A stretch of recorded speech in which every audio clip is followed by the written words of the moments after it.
ప్రతిదానికి అట్టా నవ్వబాక. ఇదిగా అమ్మాయి, పంతంలో నువ్వు కూడా మీ అమ్మ లాంటి దానివేనని నేనేం మాట్లాడకుండా ఊరుకుంటున్నాను. అంత మాత్రాన ఈడ అలగా జనంతో తిరిగావంటే తిరుగు డబ్బాలో అమెరికా పంపిస్తా. ఏంటది నుంచున్నా కూర్చున్నా మన ఎత్తుకు సరిపడేట్టు ఉండాలా. అప్పుడే పై చూపులో చూసే వాళ్ళకి మన సిరికో మర్యాద.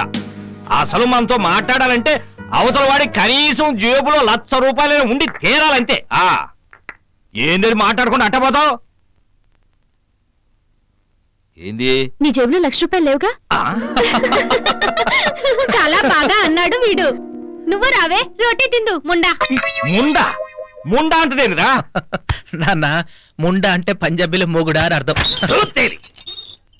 వరే వరే, నీ పంజాబ్ పెళ్ళం తెలుగు భాషనట్ట ఇంచె లెక్కన మద్దతు చేస్తా ఉంటే కొంచెం కూడా బాధపడకుండా నవ్వుతా కూకుంటావేంద్రా? ఇదిగా ఆ తలుపై పరువు పంచి కూడా తీసుకొని పారిపోద్ది ఎవడన్నా ఇంటే. ఏం పంజాబ్ భాషో ఏందో, నక్కంటే ముక్కంట, కుక్కంటే తొక్కంట, చొక్కంటే బొక్కంట. చిచి, అన్ని బూతులే. నాకు చస్తున్నాం. కర్మ కర్మ. ఆహా, ఏ మాటకు ఆ మాటే చెప్పుకోవాలి. ఈ రొట్టెల్లోకి ఈ కూర మాత్రం బ్రహ్మాండంగా చేస్తున్నాడు నా కోడలు.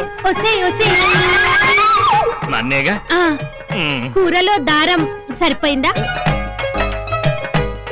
దారమా? అది కారం నాన్న. ఏడ్చినట్టే ఉంది దీని భాష. ఒరే నాయనా, నువ్వు పంజాబ్ లో ఉద్యోగం చేయడం బాగానే ఉంది. అక్కడ నీ పై ఆఫీసర్ ఫ్యామిలీ మొత్తాన్ని టెర్రరిస్టులు లేపేస్తే మిగిలిపోయిన ఈ పిల్ల మీద జాలితో నువ్వు పెళ్లి చేసుకోవడం బాగానే ఉంది. కానీ నీ పెళ్ళమే 30 రోజుల్లో తెలుగు భాష అనే పుస్తకాన్ని దాన్ని పట్టుకొని రోజుకు 30 సార్లు నన్ను తెలుగుని మద్దతు చేయడం మాత్రం నేను తట్టుకోలేకపోతున్నారా.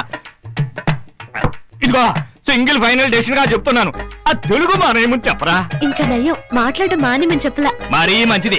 అయినా మన ఇళ్లలో పనిచేసుకునే ఆడాళ్ళకి మాటలెందుకు? నువ్వు చెప్పింది నాకు బాగా నచ్చిందే. ఒసే, నీ మాట దరిద్రం కానీ నీ మనిషి మంచి మంచి నీచం.